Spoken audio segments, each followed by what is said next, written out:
Hello friends and my dear students, myself Sonu Pandey and first of all I welcome to all of you in SP5 Study Center and today I'm going to talking about of your class 10th Sanskrit syllabus okay.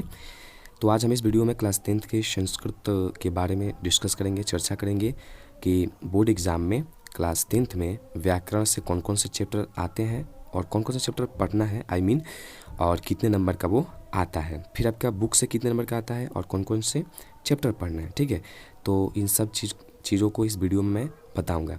तो जो new student है class 10th में entry कर चुके हैं और जिनके पास बहुत सा टेंशन और डाउट है, तो आज से वो अपना दोनों टेंशन डाउट भूल जाइए, क्योंकि आज से आपका टेंशन और डाउट दोनों ही आपका जो डिक्शनरी में ये वर्ड है ना, उसको मैं काट के ही निकाल दूंगा, है ना।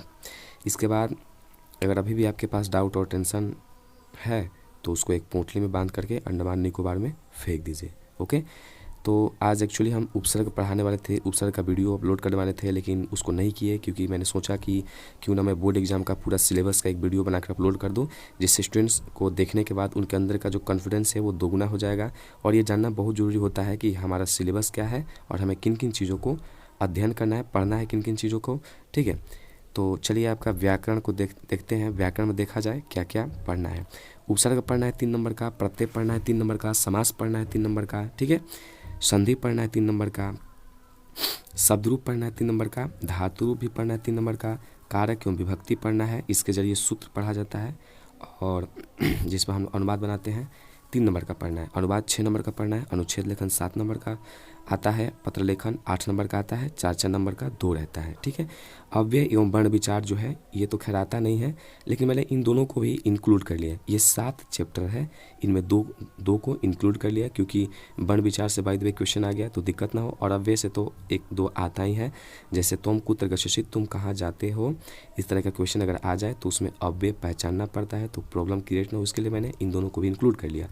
आपका 60 क्वेश्चन आ रहा है जिसमें OMR शीट पर 50 का आंसर देना है। ठीक है, ये 7 लेटर है जिनका जो नंबर वाइज मैंने जो डिनोट किया वो कितना कितना का है, 3-3 का है, यानी 7 दिया 21 नंबर का हो गया, और 6 नंबर 7 नंबर 8 नंबर इन तीनों को जोड़िए और आपका टोटल जो है 42 नंबर का क्या हो गया, 42 नंबर का जो है आपका ग्रामर पढ़ना है। ओके, फिर आइए 2 गद्यांश रहता है 7 नंबर का, 6 नंबर का, 13 नंबर हो गया, यानी दैट इज़ आपको व्याकरण में कितने नंबर का पढ़ना है, कितने नंबर का लिखना है, 55 नंबर का लिखना है। ठीक है, अब आइए main exam point of view से क्या है, प्यूशम है।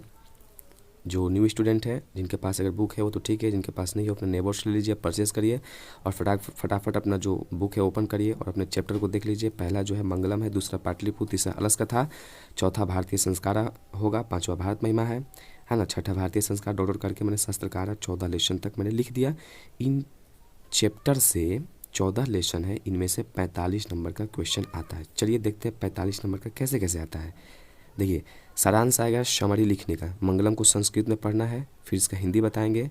आपको इन 14 लेसन को ऐसा पढ़ाऊंगा कि पूरा माइंड में आपको लाइफ टाइम सेट हो जाएगा। ठीक है, और ये ग्रामर को भी बेसिक से एडवांस और ट्रिक के साथ पढ़ाऊंगा, कभी किसी प्रकार का दिक्कत नहीं होगा, पूरा लाइफ टाइम के लिए मैंने बोल रहा। ठीक है, आप नोट कर लीजिए कहीं मैंने क्या बोला था। तो 14 लेसन में से 45 नंबर का आएगा, सारांश आएगा 16 नंबर का, इसमें 8 क्वेश्चन रहेगा, 2-2 नंबर का प्रत्येक क्वेश्चन रहेगा।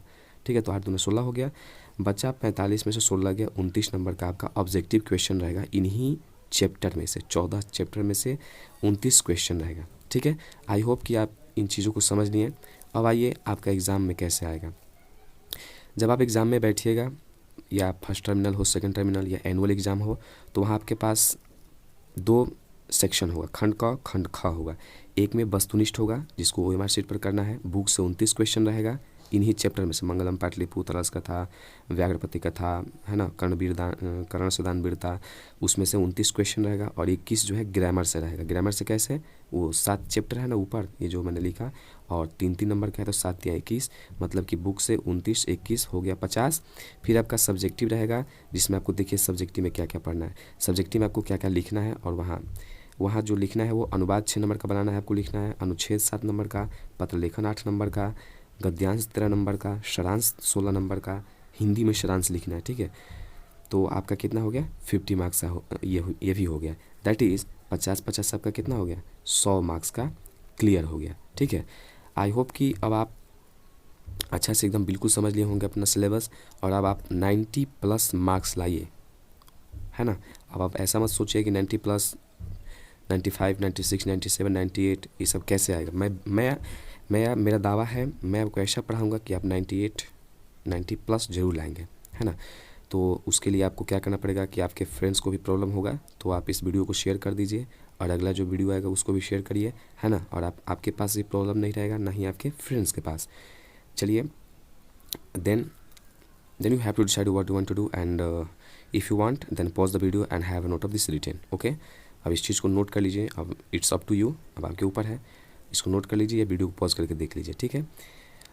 याद रखिएगा, मंगलम, पाटलिपुत्र, अलस कथा, इन चीज़ों को मैं ऐसा पढ़ाऊँगा, ऐसा हिंदी कराऊँगा कि आप खुद हिंदी से संस्कृत और संस्कृत से हिंदी आप खुद करिएगा, ठीक है। ये मेरा दावा है। और इन सबों से आपका जो ऑब्जेक्टिव क्वेश्चन आएगा, उन सब ऑब्जेक्टिव क्वेश्चन का भी आप हिंदी निकाल लेंगे आराम से। तब तक के लिए bye bye and take care. खुश रहिए, स्वस्थ रहिए, हंसते रहिए। मिलेंगे अगले वीडियो उपसर्ग के साथ।